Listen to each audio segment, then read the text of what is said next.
Video शुरू करने से पहले चैनल को सब्सक्राइब करना न भूलें और हाँ, बेल आइकन भी प्रेस करें। नमस्कार, मैं सुनील वर्मा ध्येय आईएएस टीम की ओर से आपका स्वागत करता हूं ध्येय टीवी पर। हम बात करेंगे डेली करंट अफेयर्स के अपने प्रोग्राम पर, जैसा कि हम प्रतिदिन करते आए हैं। इस वीडियो में हम बात करेंगे हिंदू विवाह अधिनियम 1955 की धारा 9 के विषय में समझने का प्रयास करेंगे। इस अधिनियम की धारा 9 क्या है, इसमें क्या क्या प्रावधान दिए गए हैं और क्यों इसके खिलाफ सर्वोच्च न्यायालय में अपील की गई है और सर्वोच्च न्यायालय किन तर्कों के आधार पर इस अपील की सुनवाई के लिए तैयार हो गया। तो आइए इसको थोड़ा समझते हैं। जैसा कि आपको पता है, विवाह जो शब्द है वो दो शब्दों से मिलकर बना है, जिसका अर्थ होता है उत्तरदायित्वों का विशेष रूप से वहन करना। अर्थात जब दो लोगों का विवाह होता है तो दोनों लोगों के ऊपर कुछ उत्तरदायित्व आते हैं जिनका निर्वहन उन्हें करना होता है। और जो विवाह है वो हिंदू धर्म में काफी जो है कि पवित्र माना गया है, 16 संस्कारों में से एक माना गया।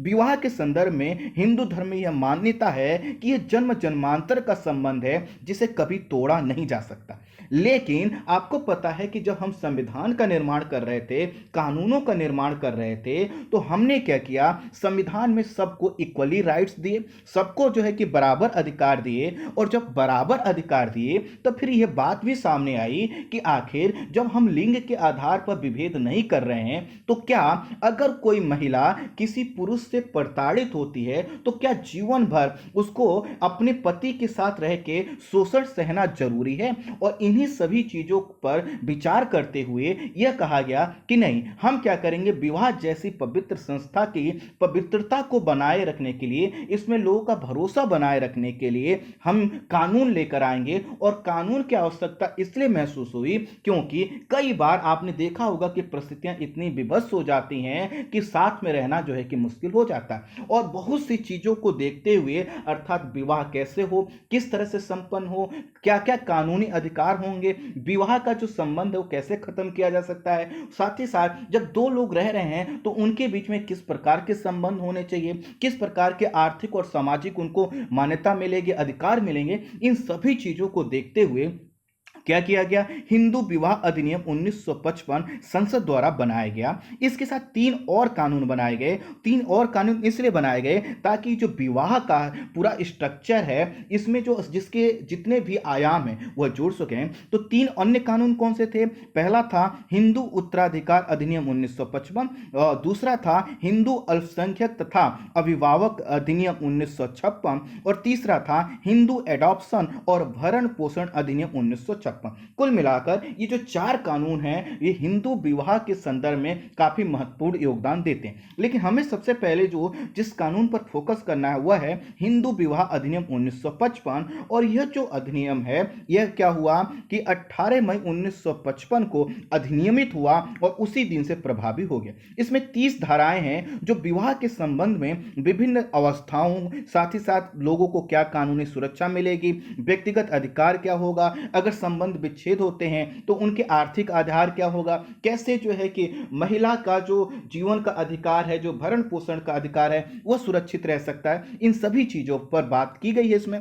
और यह जो एक्ट है, यह जम्मू कश्मीर को छोड़कर पूरे देश में पहले लागू होता था, लेकिन अब क्या होता है, यह पूरे देश में लागू होता है। 30 अक्टूबर 2019 से जम्मू कश्मीर वाले क्षेत्र में भी लागू हो चुका है। ये जो प्रभावी होता है, यह सभी हिंदू लोगों पर प्रभावी होता है। इसमें बौद्ध, जैन, सिख सभी लोग शामिल हैं। इसके अलावा जो लोग मुस्लिम, क्रिश्चियन या पारसी नहीं है वो भी क्या है इसमें शामिल है। तो ध्यान दीजिए, इसमें जिनको आप हिंदू कहते हैं वो तो शामिल है ही हैं। बौद्ध, जैन और सिख भी आपको पता है ये जो है हिंदू माने जाते हैं। और इसके अलावा अगर कोई व्यक्ति मुस्लिम, क्रिश्चियन या पारसी नहीं है तो भी क्या होगा, उसको इसके तहत जो है कि अधिकार मिलते हैं। अब जो यह जब कानून बनाया गया तो उस समय कई तरह की विवाह को लेकर मान्यताएं थी, परंपराएं थी, लेकिन ये जैसे ही यह अधिनियम प्रभावी हुआ, यह कह दिया गया कि जो भी मान्यताएं, जो भी प्रथाएं या जो कुछ भी हमारी सोच है, अगर इस एक्ट, इस कानून से बियॉन्ड है, इसका उल्लंघन करती है तो क्या होगा, नल एंड वाइड होगा, अर्थात वह शून्य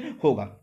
कुल मिलाकर जो ये कानून बना, इसमें क्या किया गया है, पूरे विवाह का स्ट्रक्चर एक तरह से रेखांकित किया गया है। और इसी में हिंदू विवाह अधिनियम की धारा 9 भी है। जैसा कि हमने बताया 30 धाराएं हैं, तो 9 भी है। ये जो धारा है क्या करती है, जो वैवाहिक अधिकार है उसकी बहाली से संबंधित है। इसको आसान शब्दों में मैं समझाता हूं। मान लेते हैं दो लोगों की शादी हुई, और दो लोगों की जब शादी हुई तो उसमें से कोई एक व्यक्ति, चाहे वो पुरुष जो है कि वह जो है कि या तो पुरुष हो सकता है या महिला, कोई भी हो सकता, पति या पत्नी, इन दोनों में से कोई एक है कि हम जो है कि आपके साथ नहीं रहेंगे। मान लेते हैं पत्नी को लगा कि हमें जो है कि पति के साथ नहीं रहना है, और कोई बात नहीं हुई। ऐसे ही पत्नी क्या करे, नाराज होकर या फिर किसी भी तरह से वह जो है कि अपने मायके जाकर रहने लगे। अब मायके जाकर रह रही हो, और इधर जो पति है वह यह चाह रहा है कि नहीं, हम लोग जो कि हमारे जो संबंध है वैवाहिक वह चलते रहें और पत्नी हमारे पास आकर रहे। तो इसी चीज को बोला जाता है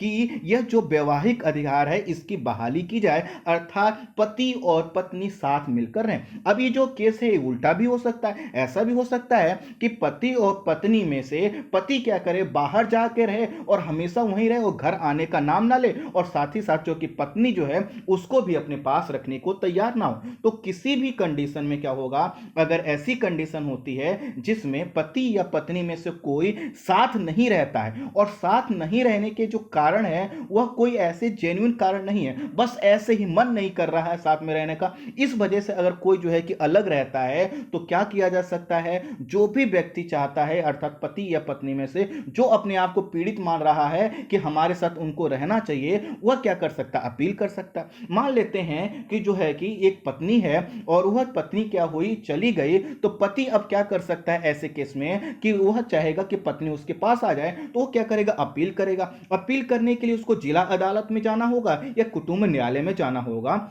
और वहां पर जाकर यह प्रमाणित करना होगा अपील करके पति को कि हमारी जो पत्नी है वह बिना किसी कारण से ही, बिना किसी ऐसी जेन्युइन कारण से ही क्या है, वह हमसे अलग रह रही है। तो हमको आप क्या करिए, आदेश दीजिए, हमारे पक्ष में डिक्री दीजिए कि जो हमारी पत्नी है वो हमारे साथ रहे।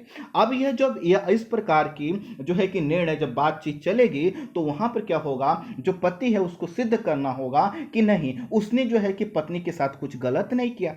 वहीं अगर पत्नी यह कह देती है कि नहीं, उसके साथ हिंसा हुई है, उसके साथ मारपीट की गई है, उससे दहेज की मांग की जा रही थी, उसको प्रताड़ित किया जा रहा था, उसको भरण पोषण की आपूर्ति नहीं की जा रही थी, तो यह जेन्युइन कारण है। ऐसे में तो क्या होगा, पति पर केस हो जाएगा। दूसरा कि आप जो है कि अपने उत्तरदायित्वों का निर्वहन नहीं कर रहे थे, आप हिंसा कर रहे थे। लेकिन अगर कोई जेन्युइन कारण नहीं है और पत्नी ऐसे ही रह रही है, तो पत्नी के खिलाफ जो है कि कहेगा जो है कि कोर्ट कि ठीक है, हम पत्नी को आदेश देते हैं कि वो पति के साथ रहे। अब ये जो पति के साथ रहने की कंडीशन है, इसमें क्या होगा कि न्यायालय जो है कि कहता है कि हम आपको सलाह देते हैं, निर्देश देते हैं कि आप अपने वैवाहिक संबंधों को कायम रखें, अपने साथी को छोड़ने की गलती ना करें। और ये जब गलती नहीं करेंगे तो क्या होगा, आप सहवास करेंगे। तो इस तरह से यह जो क्या है, एक सहवास का अधिकार मिलता है, और जो वैवाहिक संबंध हैं वह बहाल हो जाते हैं।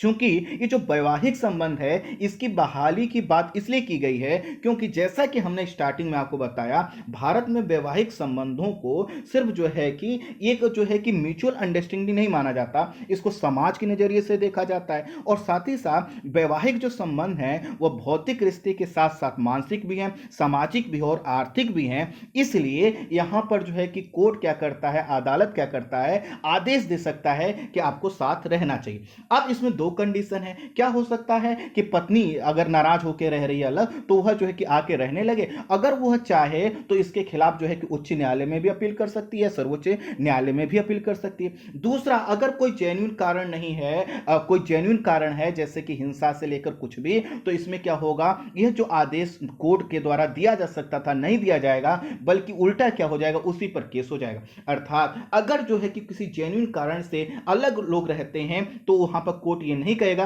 कि नहीं आपको साथ में रहना है। अब जब साथ में रहने का निर्णय दिया गया तो इसका मतलब ये नहीं है कि अब व्यक्ति से कह दिया गया कि आपको रहना है तो रहना है। इसमें होता क्या है कि देखिए, आप कोर्ट गए और कोर्ट से आपने कहा कि हमको इस प्रकार का आदेश दीजिए, कोर्ट ने दे दिया, लेकिन अगर सामने वाला जिसके खिलाफ आपने डिग्री प्राप्त की है अगर नहीं आता है तो क्या कर सकते हैं, आप तलाक ले सकते हैं और आप पति हो सकते हैं या पत्नी, कोई भी अगर इस आदेश का 1 साल तक पालन नहीं करता है तो क्या होगा, तलाक का यह आधार बन सकता है। लेकिन हमारे जो संविधान है इसमें आपको पता है कि जो मौलिक अधिकार दिए गए हैं उन मौलिक अधिकारों में हमें स्वतंत्रता दी गई है, हमारे गरिमा में पूर्ण जीवन की बात की गई है, प्राइवेसी जैसे अधिकार दिए गए हैं। तो प्रश्न ये आएगा कि आखिर जब हमको कोर्ट ने यह आदेश दे दिया कि हमारी पत्नी हमारे साथ रहे तो क्या पत्नी के पास यह अधिकार है कि वो नहीं रह सकती है? तो इसी चीज को लेकर यह बात उठी।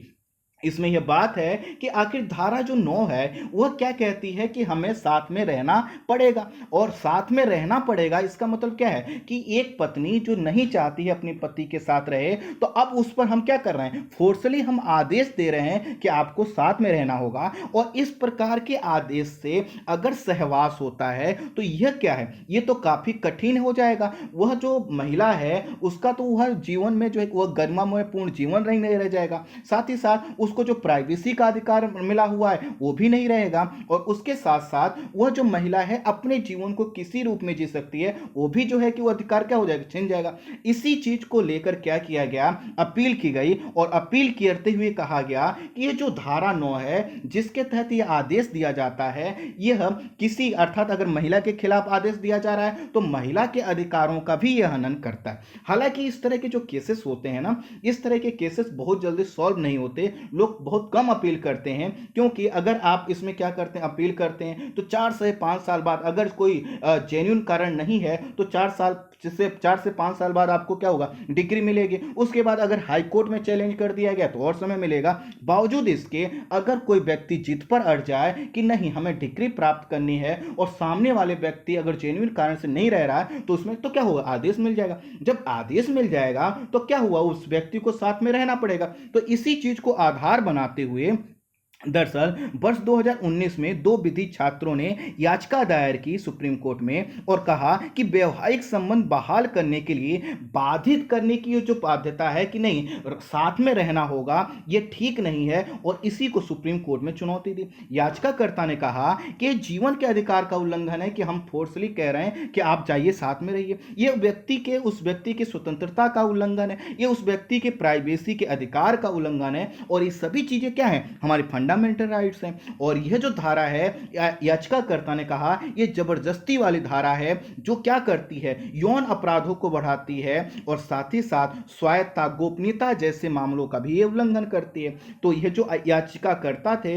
इन्होंने वकील संजय हेगड़े के माध्यम से याचिका जो दायर की उसमें कहा कि जो धारा 9 है इसको आप जो है कि निरस्त कर दीजिए। अब जब बात में गई तो मार्च 2019 में पहले 2 सदस्यीय पीठ ने इसको सुना और उसने क्या किया, 3 सदस्यीय पीठ के सामने इस केस को ट्रांसफर कर दिया। तो उस समय अर्थात मार्च 2019 में चीफ जस्टिस रंजन गोगोई, दीपक जस्टिस गुप्ता और जस्टिस संजीव खन्ना ने क्या किया, इन्होंने कानून मंत्रालय से जवाब मांगा और कहा कि आप हमको जवाब दीजिए कि आप क्या स्टैंड इस पर रखते हैं।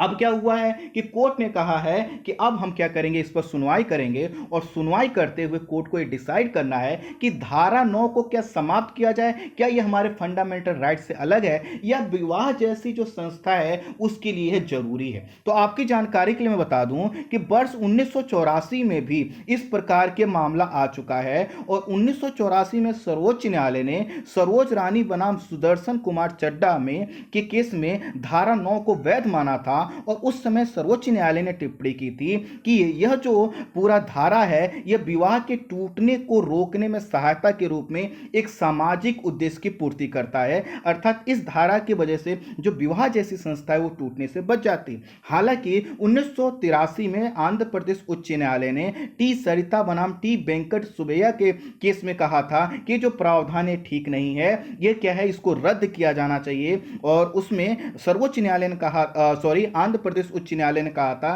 कि इस तरह से यौन सहवास के लिए मजबूर यहां पर किया जाता है और इससे महिलाओं के जो है कि गंभीर दुष्परिणाम उनके ऊपर आते हैं। तो आंध्र प्रदेश उच्च न्यायालय ने तो इसको हटाने की बात कह दी थी, लेकिन जब बात इस सुप्रीम कोर्ट में आई तो सुप्रीम कोर्ट ने, चूंकि वो सबसे बड़ा कोर्ट है तो उसी की बात चलती है।